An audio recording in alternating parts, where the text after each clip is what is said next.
dans cette nouvelle vidéo. Aujourd'hui, on va parler une fois de plus de la tendance. La tendance, c'est l'élément capital pour un bon trader, qui est la matière première du trading. Euh, Avant toute chose, abonne-toi et mets un pouce bleu pour soutenir la chaîne. Lâche un commentaire si tu trouves la vidéo pertinente ou si tu aimerais apporter des critiques ou des modifications ou un thème pour une prochaine vidéo. Euh, on va commencer déjà par dézoomer, comme je l'ai dit au préalable, dézoomer ton graphe, déterminer les highs et les lows. Là, je suis sur du H4 sur la paire euro USD, euro dollar. Là, je vais commencer tout d'abord par déterminer mes hauts et les highs. Là, je commence à partir ici, on a un high, un low, un high, un low, un high, un low, un high, un low, un high, un low. Voilà. Comme on peut bien le constater, la tendance est baissière. La tendance est baissière. Voilà. La tendance est baissière globalement. Maintenant, il est question aussi pour nous de savoir qu'est-ce qui crée tous ces mouvements. Qu'est-ce qui se cache derrière ce mouvement? En général, je suis là aujourd'hui pour t'apporter une vision autre que celle que tu as eue par le passé dans le trading. Dans le trading moderne aujourd'hui, il y a ce qu'on appelle, il existe deux catégories de traders. Il y a les traders institutionnels et les retail. Les retail, c'est un groupement de personnes, c'est-à-dire des personnes qui ont des petits fonds, qui viennent sur les marchés pour pouvoir faire leurs petits gains et autres. Or, les institutionnels traders sont des grosses institutions, comme le nom l'indique, comme Goldman Sachs, Mangrove, HBS, ils sont tellement nombreux qu'ils créent des mouvements, qui créent des concepts, qui créent des mouvements. Question d'induire les retail en erreur. Oui. Question d'induire les retail en erreur. Donc, pour moi, il est primordial qu'à partir d'aujourd'hui, à partir de cet instant où tu regardes cette vidéo, de commencer à trader comme des institutionnels, plus comme des retail. Je vais prendre un cas simple pour te faire la différence entre un retail et un institutionnel, un trader institutionnel. Là, je vais prendre ça par exemple. Là, tu suis ton graphe. Là, sur ton graphe, tu as un schéma comme celui-ci. Il vient là. Là, nous sommes dans un contexte baissier. Il vient là. Il vient créer un sommet. Il vient créer un bas. Il crée un nouveau sommet. Il crée un bas. Il crée un nouveau sommet. Il crée des petits sommets là. Il crée des petits sommets. Il crée des petits sommets. Il revient créer un bas. Il revient prendre tous ces sommets-ci. Il revient créer un nouveau bas. Venir créer un nouveau sommet. Venir chercher un nouveau bas. Voilà. Ça, c'est le cas typique d'un graphe, tu vois. Tout simplement, je l'ai dessiné de la sorte pour que tu puisses bien comprendre ce qui se passe derrière les marchés.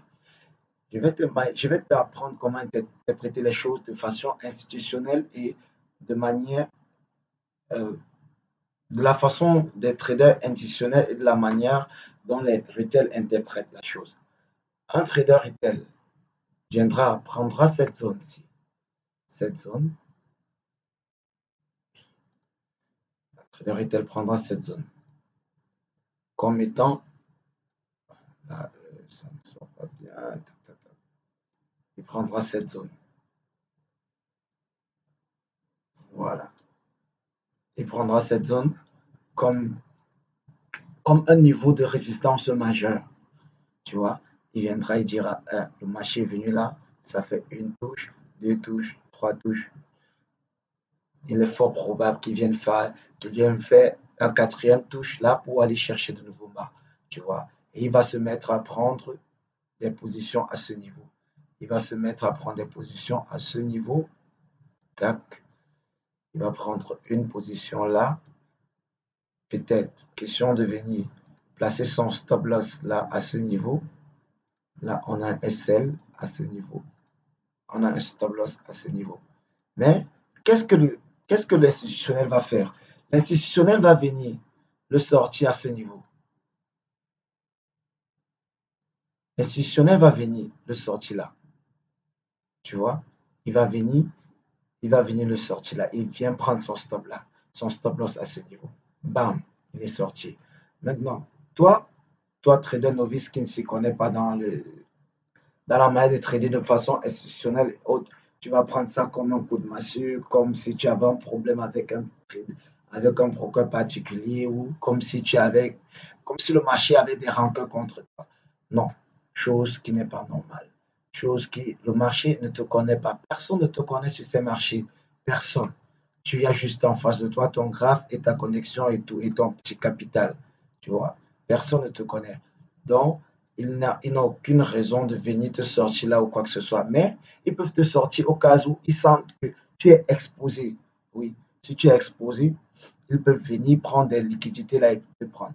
En réalité, ça, cette zone-ci, cette zone-ci, cette zone-ci, je vais les appeler, les trains là ici, je vais les appeler tout simplement liquidité. Ok, je vais la noter pour que tu puisses bien comprendre. Je vais noter liquidité.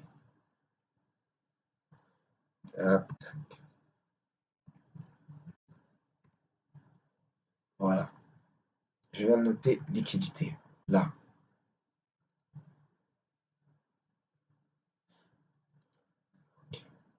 Là, on a tout simplement des liquidités ici. Ici, on a ajouté des liquidités. Qu'est-ce que l'institutionnel fait? L'institutionnel, le trader institutionnel, les grosses institutions comme JP Morgan, Goldman Sachs, comme j'en ai cité antérieurement, quels sont leurs buts? Leur but, c'est de pouvoir t'induire en erreur au maximum.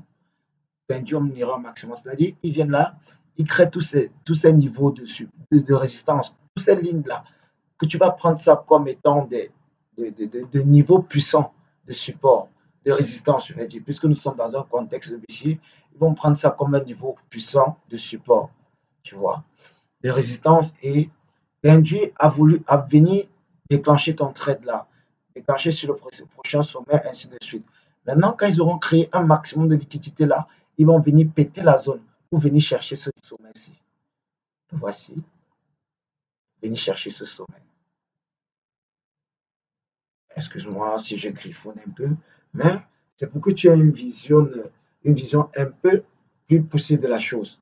Tu vois, là, ils vont venir, ils vont créer des liquidités, ils créent la liquidité, ils créent la liquidité, paf, ils explosent, ils viennent prendre la liquidité à ce niveau-ci, ils viennent prendre la liquidité à ce niveau et ils sont de manger ton stop à ce niveau et aller continuer dans le sens de la tendance. Maintenant, ce que je suis là aujourd'hui pour te montrer, c'est que tu peux effectivement aller trader dans le même sens que toutes ces institutions-là, que tu peux trader dans le même sens que toutes ces institutions-là, sans toutefois te faire manger à chaque fois.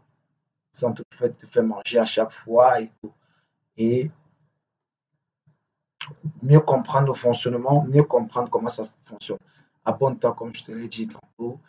Mets un pouce bleu pour soutenir la chaîne et je reviendrai avec plusieurs d'autres explications et tout. Déjà, comme je te l'ai dit, j'ai fait ce travail sur TradingView pour t'apprendre à comment utiliser l'outil TradingView, qui est un élément, qui est un outil très important. Je pense que les brokers, les plateformes telles que MT4, vraiment ne sont pas assez développées. Ne sont pas assez développées pour te donner tous les indices, tous les indicateurs pour pouvoir poursuivre ton trade normalement.